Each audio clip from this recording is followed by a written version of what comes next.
Bonjour messieurs, j'espère que vous allez bien. Hop, hop, hop. Je vous présente Patapon. Qui est très bien là. Patapon, tu vas bien?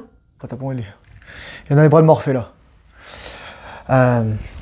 Récemment, il y a beaucoup de personnes qui m'ont écrit pour me dire: Ah Thomas, j'ai relapse, quoi faire? Oh mon dieu, j'ai honte de regarder ta vidéo, alors je viens de relapse, etc.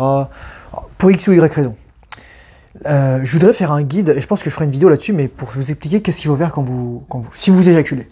Là, si vous éjaculez, surtout jeûnez pas. Là, il y a un mec que je connais qui m'a dit: Ah, j'ai jeûné 36 heures pour avoir relapse. Non, surtout pas. Tu viens de te vider des nutriments, ton corps il est ultra stressé, il va bouffer du muscle. Il va bouffer du muscle, il va bouffer du neurone. Donc t'as intérêt à bien manger. Super important, les gars. Super important.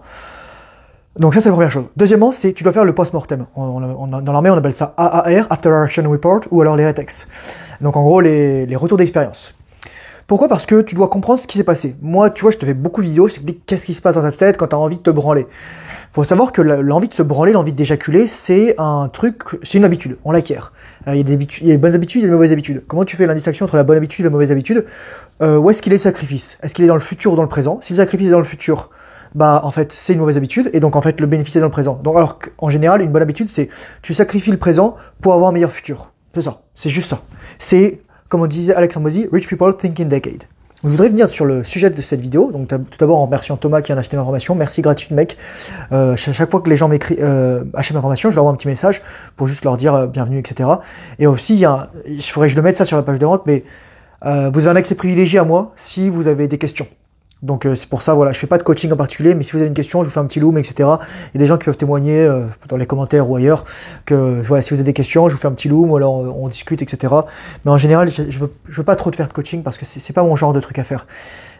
J'ai pas assez de temps à investir. C'est pour ça qu'en fait j'ai fait une formation et un entraînement, parce que comme ça au moins vous avez tous les trucs et vous avez accès. C'est comme si vous aviez du mois en fait. C'est du mois condensé et je peux dire tout ce que je veux parce que je suis pas soumis à la démonétisation de YouTube. Donc allons dans le vif du sujet, c'est tu n'es jamais trop bon pour la rétention séminale. Faut que tu comprennes une chose, c'est que Alex Hormozy disait, je vais te dire ce que dit Alex Hormozy. Alex Hormozy disait: les gens font le travail difficile, ils deviennent riches, ensuite ils ont une routine, ils font plein d'habitudes cheloues, ils oublient pourquoi ils sont devenus riches à la base, et ensuite ils racontent que c'est grâce aux bonnes habitudes qu'ils sont devenus riches. Enfin, aux habitudes, à leur routine de perchiques qu'ils ont eu. Exemple, les gens ils vont dire: oui, n'oublie pas de regarder le soleil 10 minutes dans les yeux tous les matins. Faut pas le faire tout de suite. Enfin, au début, faut le faire de manière intelligente. Oui, n'oublie pas de prendre une douche glacée, etc. Non. La bonne habitude, c'est quoi? C'est se mettre à travailler. C'est enlever la résistance du travail. Moi, j'ai toujours eu des bonnes habitudes parce que moi, je sais que j'ai besoin de prendre soin de ma santé mentale. J'entends parfois des gens qui disent: oui, mais non, t'as pas besoin de prendre soin de ta santé mentale, etc. C'est un cop, t'as pas besoin de voir psy, etc. Je fais: écoute, s'il y a des mecs qui reviennent d'opérations militaires, des légionnaires, des fantassins, des sapeurs, etc., qui ont besoin d'aller voir une psy ou un psy en revenant d'opération, c'est pas toi qui vas me dire: ah, mais non, ta santé mentale, ça sert à rien d'aller voir un psy, etc. Patati patata. Je fais voilà. Malheureusement, il y a des gens, ils parlent avec leur cul. C'est dommage parce que ils disent parfois des trucs pertinents. Mais voilà, ils savent pas de quoi ils parlent, et ils parlent ça parce que bon, ils ont besoin de promouvoir une image. Bon, ça c'est dommage. C'est dommage. Bref. Ce que je veux dire, c'est que tu n'es jamais trop bon pour la rétention séminale parce que c'est la même chose. C'est qu'en fait, tout le succès que tu vas voir en rétention séminale, tous les breakthroughs, toutes les percées que tu vas faire, toutes les bonnes choses que tu vas rencontrer, c'est grâce à la rétention séminale. Mais au moment, tu vas oublier que c'est grâce à la rétention séminale. Et ton cerveau, il va te dire: ah non, mais tu peux juste regarder un petit peu. Ah mais non, c'est pas grave si tu vois un TikTok avec une meuf à poil. Ou là, c'est pas grave si tu vois un short, une vidéo avec une meuf avec des gros nibards, etc. Ou peu importe, en petite tenue, ou voilà. Oh, c'est pas grave si tu mates un petit peu une vidéo porno, mais tu l'as mérité. T'as fait 3 mois de rétention séminale, tu l'as mérité. T'as rien mérité, mec, je te le dis tout de suite, t'as rien mérité. Moi, même avec 3 ans, mec, j'ai rien mérité. Je mérite même pas ça. Et tant mieux, je le mériterai jamais parce que j'ai pas envie de mater du porno. En revanche, ce que tu mérites, c'est de t'améliorer. C'est ça. Donc ton but, lorsque tu es en rétention séminale, c'est de faire toutes les actions possibles et inimaginables qui vont te mener vers ton but final. Donc c'est pour ça que tu as besoin de clarté. Je dis souvent ça dans mes vidéos, tu as besoin de clarté, Les gens me disent: ah mais est-ce que je peux journal, etc. Est-ce que je dois vraiment un journal? Mais ça sert à rien de journal. Moi mec, je journal tous les jours. Je journal le matin quand je me lève, je journal l'après-midi, je journal le soir. J'écris des petits trucs. J'écris pas forcément des trucs. Ah j'ai fait ça, ah il s'est passé ça, ah je me sentais pas bien, ah ce soir j'ai mangé plus que d'habitude, ah qu'est-ce que j'avais, etc. Ah j'étais stressé. Pourquoi j'étais stressé? Qu'est-ce qui se passe au moment? Ah, éruption solaire en ce moment, il y a des aurores boréales ce soir, là on est le lundi 2 juin, oui donc c'est important de comprendre ça, il y a de l'énergie, etc.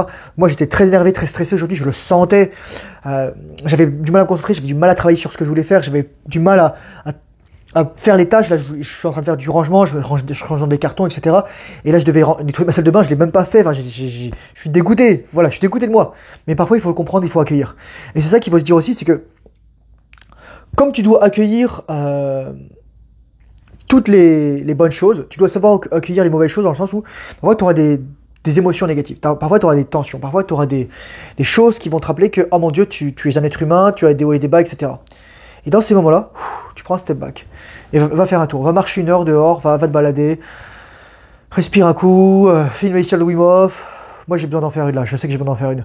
Là je me sens très anxieux, très stressé.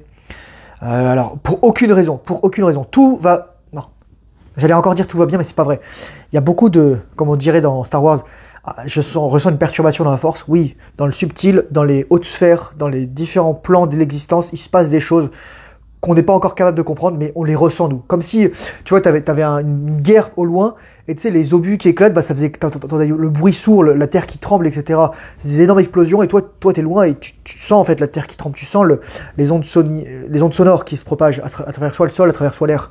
Tu sens les déflagrations, tu sens l'effet de souffle, tu sens les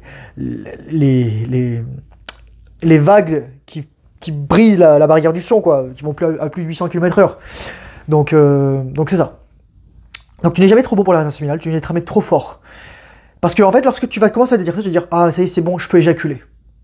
C'est ton cerveau qui veut te piéger. C'est ton cerveau qui veut te faire croire que ça y est, t'as atteint le but, t'as atteint le bout. Je vais te dire, mec, je l'avais déjà fait une vidéo, peut-être que je la mettrai dans le i là si je m'en souviens, si je l'oublie pas. C'est jamais fini, mec. C'est jamais fini. C'est comme le deuxième livre de David Goggins, Never Finished. La rétention séminale, c'est jamais fini. En fait, et la preuve, c'est que ton corps, le corps d'un homme, il fabrique tout le temps des spermatozoïdes. Et là, je lisais un commentaire super intéressant. La clé pour une relation qui perdure, c'est la femme doit être tout le temps belle. Attention, je précise ensuite. Et l'homme doit être tout le temps fort. Mais la question, c'est est-ce qu'on parle de la beauté physique et de la force physique, ou de la beauté intérieure et de la force intérieure, de la force morale, de la sagesse morale, sophrosune, disaient les Grecs. De quelle force parle-t-on? Kalos et agathos. Cette force dont on parle, c'est la force d'être capable de résister à la pulsion, à l'impulsion, au reptile qui est en nous, au petit singe qui veut se branler. Vous avez déjà vu, je me souviens, il y avait je crois que c'était Frédéric Delavier qui a fait un reel sur Instagram où il filme, où il commente un singe qui est en train de se branler, qui éjacule, et il dit « Ah, si proche de nous ». Non, justement, toi, t'as le choix. T'as le choix de pas te branler. Le singe, probablement, il comprendra jamais ce qu'il vient de faire. Mais toi, t'as ce cortex préfrontal. C'est ça qui fait la différence entre l'humain et l'animal. C'est notre cortex préfrontal. Vraiment ça.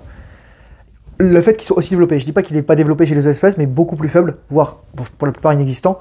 Mais nous, on a la chance, on a une partie de notre cerveau qui est dédiée à la gratification a posteriori, au fait d'être capable de penser.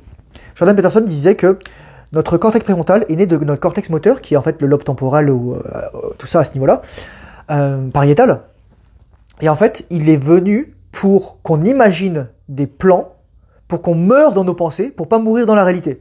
De la même façon, ton cortex préfrontal, c'est par exemple là où tu es dans envie de meurtre, au lieu d'utiliser juste ton cortex moteur et de buter la personne, tu vas t'imaginer en train de buter la personne et tu vas réfléchir aux conséquences, ou tu vas juste la tuer dans tes pensées, parce que même si mon prof de philo disait la pensée l'acte, vaut mieux la pensée que l'acte.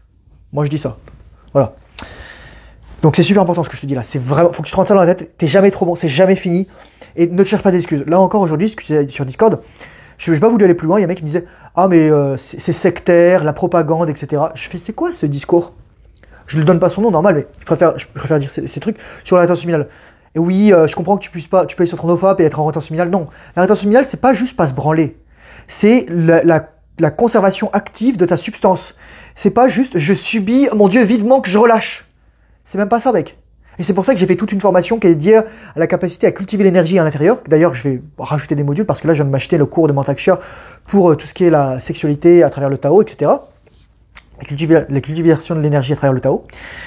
Et donc aussi la capacité d'être multiple orgasmique. Mais pour ça, ça veut dire, il y a encore un mec qui disait « Ah mais non, je veux d'abord maîtriser l'orgasme sec avant d'être abstinent. » Non. Tu dois être abstinent, tu dois désexualiser ton cerveau pour maîtriser l'orgasme sec. Sinon, ton cerveau, ton corps, il est toujours câblé pour éjaculer. Donc tu pourras te muscler autant que tu veux, ton corps, il va trouver le moyen d'éjaculer. Donc le but, c'est de faire le travail intérieur. La musculation suit le reste. Mais en attendant, tu touches pas la bite.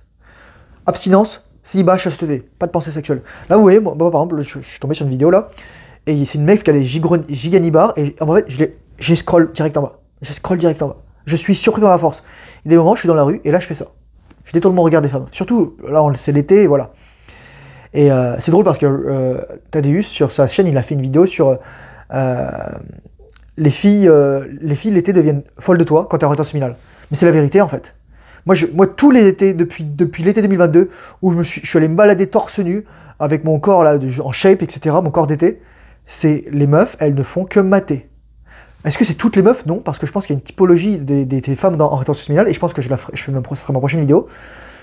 Je la fais simple, il y a les femmes qui sont pas attirées par toi, les femmes qui sont attirées par toi mais qui sont pas conscientes, les femmes qui sont attirées par toi et qui sont conscientes et qui vont soit t'attaquer, soit te donner des compliments et de l'attention. Et ensuite, la cinquième type de femmes, c'est les femmes qui sont sacrées, qui vont te reconnaître au-delà de ton physique, mais qui vont reconnaître le fait que tu maintiennes et tu retiennes ton énergie. Et c'est ça qui va te rendre ultra sexy auprès d'elles. Non pas ton physique, mais ton énergie, ta vibration. Voilà, ça c'est probablement la vidéo que je ferai. Mais voilà, t'es jamais trop bon, mec. Arrête de croire que c'est fini, etc. Je regardais des chiffres. La rétention séminale, combien de personnes sont là-dessus? C'est pour ça que ma chaîne, elle a pas beaucoup plus d'abonnés.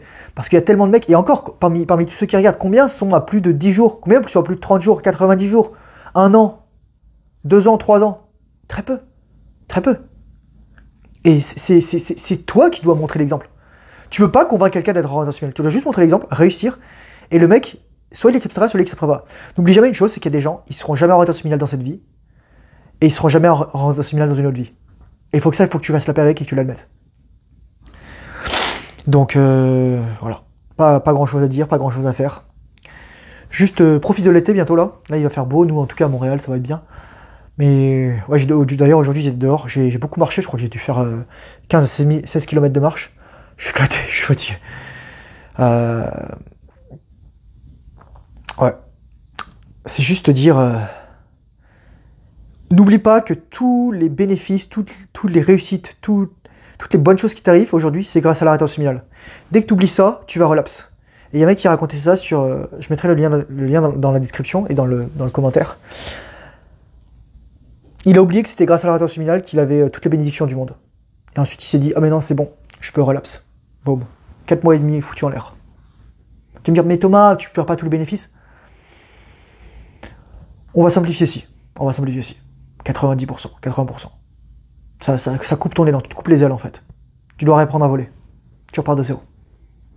On va pas faire des calculs mathématiques. Oui, mais tu t'es vidé que 4 dixièmes de ton épididyme. Je fais, ok, casse-moi pas les couilles. T'as eu l'acte, t'as cédé à l'acte, t'as cédé à la pulsion, tu ne t'es pas contrôlé. Il y a personne qui te force à te branler. N'oublie jamais, moi, ce que je dis tout le temps, c'est voyez le fait de vous astiquer comme une agression sexuelle. Et ça va changer votre frame. Dans le sens où, ah putain, j'arrive pas à me retenir, faut que je me branle. Ensuite, tu te filmes. Je te dis, mec, tu vas arrêter de te branler immédiatement. Tu vois. Tu dis, ah, mais Thomas, toi, tu branles pas? Je fais non, je suis pas comme ça. Donc, moi, c'est caresse, etc. Caresse ton corps comme un petit animal, comme si tu caressais le corps d'une femme, et tu vas voir, tu vas faire ça tout différemment. Et je te dis, mec, tu vas être capable d'avoir des orgasmes sans te toucher le pénis. Lorsque tu auras circulé suffisamment bien l'énergie, lorsque tu sauras respirer dans le bas-ventre, lorsque tu sauras faire circuler l'énergie. Donc, du sacrum, hop là, enfin plutôt du chakra racine jusqu'au sacrum, jusqu'au niveau du cœur, jusqu'à la nuque, jusqu'à l'orbite microcosmique, le chakra coronal, troisième œil, tu mets la langue contre le palais, pour ça que le mewing c'est important. Et ensuite tu fais circuler l'énergie comme ça. Tu as une ligne de force au milieu de ton corps, de symétrie en fait, et c'est là qu'en fait que tu as été plié, que le faisceau de cellules que tu étais, donc tout ce qui était c'est quoi l'endoblaste, l'ectoblaste et le mésoblaste. C'est en gros, tu étais 3 types de cellules. Et c'est comme ça que littéralement, tu as été créé en fait. Je ne vais pas aller plus loin sur cette vidéo, je vais juste te rappeler, comme ma vidéo, je l'ai fait sur les 3 ans, la leçon la plus importante, c'est sois humble. Sois humble. Yo mec, tu sais pas ce qui peut t'arriver. T'es jamais trop bon pour la rétention séminale. T'es jamais... Comme disait David Goggins, you're never too good to take the trash out. T'es jamais trop bon pour ne pas sortir les poubelles dehors. Fais les choses simples. Reste humble. Fais les trucs sur toi. Cherche pas à te comparer aux autres. Fais ton chemin. Cultive les bonnes habitudes. Cultive l'énergie en toi. Cultive la sagesse. Cultive-toi. Lis des livres. C'est tellement important ce que je te dis là. Je te dis ta vie va changer si tu lis des livres. Mais les gens ils s'en rendent même pas compte à quel point. Et juste profite bien de tout ça. Je te souhaite un très bon été. Comme je l'ai dit, moi je vais faire un peu moins de vidéos cet été. Je voudrais vraiment prendre un petit peu de temps pour moi, réfléchir et avancer sur d'autres projets. Merci pour ton attention, courage forceneur, bonne intention finale, discipline, travail, surtout lorsque tu as envie. Et je te souhaite une bonne rétention. Allez, bye bye.